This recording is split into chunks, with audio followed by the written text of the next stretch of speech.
经过了1周的时间，由于商人之间的口耳相传，茶馆的生意愈发火爆，而保镖服务也逐渐开始获得了客户。实际上，这一切的兴起是因为土匪们不再出没，往来的行人因此变得更加安心，纷纷踏上了这条本应危险的山路。几周后，大当家罗丹天对范泽仁的表现感到非常满意。范泽仁的改革计划不仅成功地改变了土匪寨的命运，还为寨中的兄弟们带来了新的生活方式和出路。在范泽仁的领导下，土匪寨已经彻底改头换面，一切都往好的方向发展。范泽仁心中充满了喜悦和满足，他知道这是他与大家一起努力的结果，也是他对土匪寨的承诺。如今，这片土地重新充满了生机与活力，而范泽仁则成为了土匪寨众人口中的英雄。然而，范泽仁没有忘记自己离开故乡的目的，进城当官，这是他年少时就怀抱的梦想。如今在土匪寨的改革进程中，他更确定他想要更多的人都能过上好的生活，而不是逼上梁山被迫为寇。在寨子中的生活虽也充实，但终究不是自己想要的。于是，范泽仁毅然向大当家请辞。他诚恳地表达了自己的愿望，希望能够去到阳城实现理想。大当家，我感谢您这段时间的信任和支持，但我的心一直向往住进城当官，这是我多年来的梦想，我希望能够有这个机会去实现它。范泽仁说道，目光坚定而充满期待。大当家罗丹天沉默了片刻，他知道范泽仁的能力和决心，也理解他的选择。最终，他点了点头，表示同意范泽仁的请辞。泽仁，你是个有志气的人，也是不可多得的人才。虽然放走你对寨子是很大的损失，但人各有志，我相信你一定能够在城里大展拳脚。祝你好运。罗丹天说道，眼中闪烁着敬佩之色。就在这时，二当家徐彪虎也走进了房间。他早就知道范泽仁的决定，并且也做出了自己的选择。大哥，我也想跟住泽仁一起去城里看看。徐彪虎说道，他的脸上带着坚定的表情。范泽仁眼中闪过一丝意外，但很快就笑了。徐大哥，你要和我一起去吗？徐彪虎点了点头。我想看看你这个臭小子究竟可以爬到什么高度，看看你口中的福泽万民。范泽仁心中感到温暖，他知道自己并不孤单，未来的路上有着徐彪虎的支持和陪伴，他会更有信心去实现自己的梦想。徐大哥，谢谢你，我们一起进城吧，一起开创属于我们的新生活。范泽仁说道，目光中充满了感激和期待。于是，告别了大家之后，范泽仁和徐彪虎一起离开了土匪寨，踏上了通往阳城的道路。数月之后，茶馆生意兴隆，不仅成为了行人休憩的地方，更成为了人们聚会交流的场所。而保镖服务的需求也随之增加，人们更愿意支付一定的费用来确保他们货物和人身安全。除了茶馆之外，还投入了资金修筑客栈，还有马厩。人多了之后，有更多的摊贩，以满足更多旅客的需求。同时，原本的土匪寨也逐渐转变成了一个安宁的村落——新宁村。那些原本无处可归的人们开始在这里安居乐业，过着安稳的生活。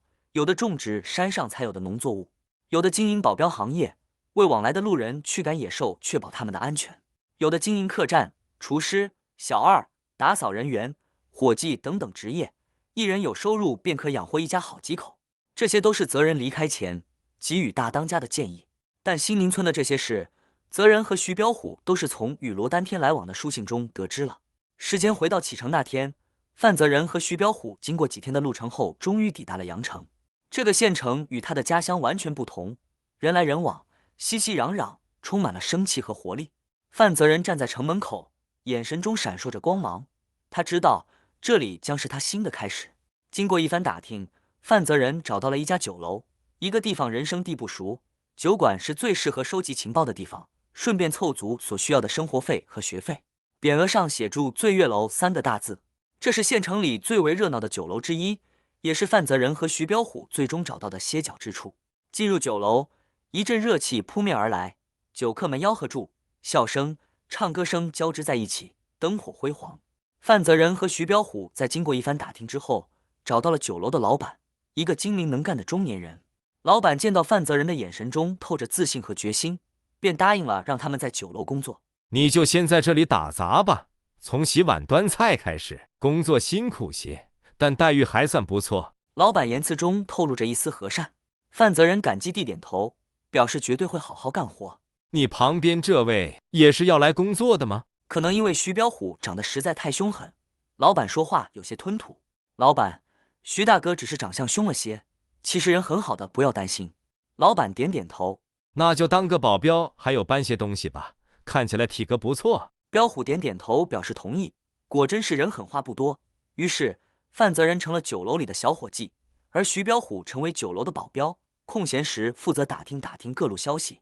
酒楼里的生活并不轻松，范泽仁每天忙碌地服务住客人，一边还要学习各种酒菜的做法。这对一个从未碰过厨房的农村少年来说，可谓是一个极大的挑战。然而，他却凭着自己的聪明才智和不屈的意志，很快就摸索出了窍门，将菜肴做得色香味俱全，赢得了客人们的赞赏。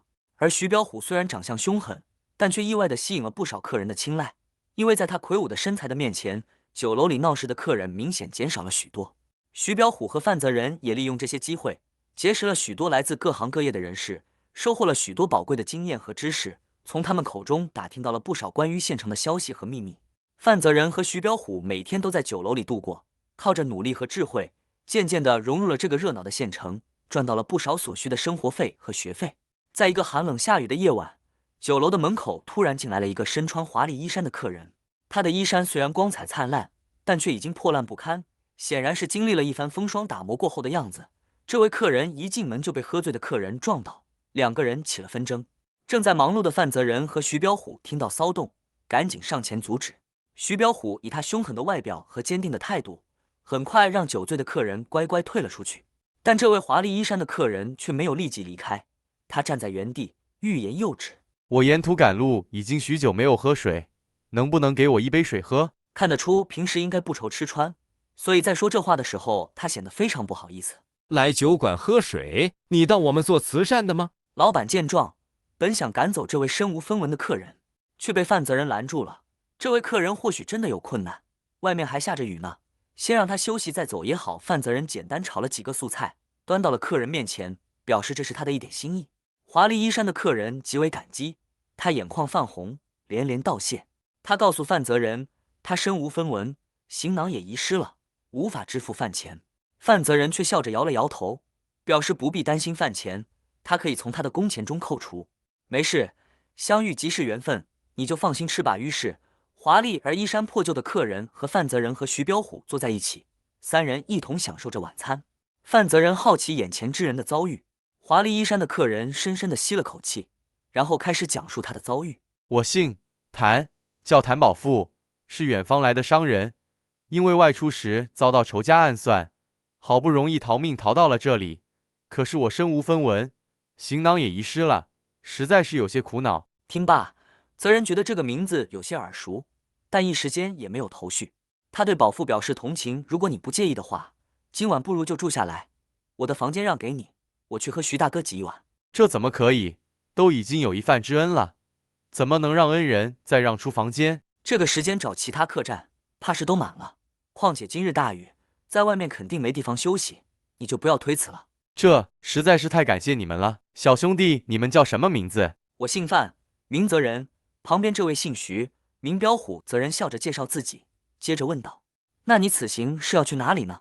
身无分文的话，确实是不好办啊。此行本是要去邺城，但阳城到邺城还有一段距离，坐马车至少也要个半个月到1个月，何况是走路。我的本家又在江州，离这里实在是太远了。谭宝富苦恼地说：江州，那离这得有好几个月的路途。要去邺城的话，我倒是有办法。恩人，你有什么办法？实不相瞒，我有朋友是开镖局的，我会跟他说情，保证安全把你护送到邺城。谭宝富感激涕零。如此大恩，谭某定铭记于心，此难一过，我必定涌泉以报。说完，他起身准备磕头感谢。范泽仁和彪虎拉住了谭宝富，阻止了他的行礼。谭兄，你快起来！虽被拦住，但谭宝富仍对两人再三感谢后，才又坐回位置上。这一幕感人至深，也让酒楼里的气氛显得温馨和谐。在旁边一直未过多言语的彪虎心里对泽仁也更加欣赏。如果喜欢今天的故事，再麻烦订阅、按赞、留言、分享，并记得开启小铃铛。这里是图说故事录，我们下次见。